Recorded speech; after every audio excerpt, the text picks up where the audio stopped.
Hey everyone, in this video I'll show you the exact steps to add and manage your contacts in the free Agile CRM plan.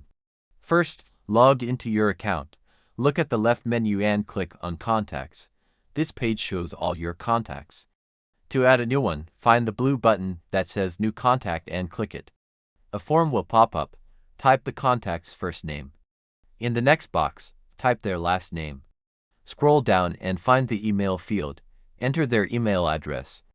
You can also add their phone number. When you're done, click the blue Save button at the bottom.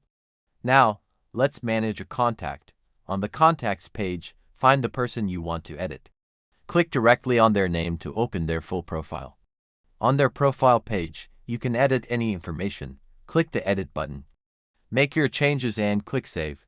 To add a note for this contact, look for a button that says Add Note on their profile.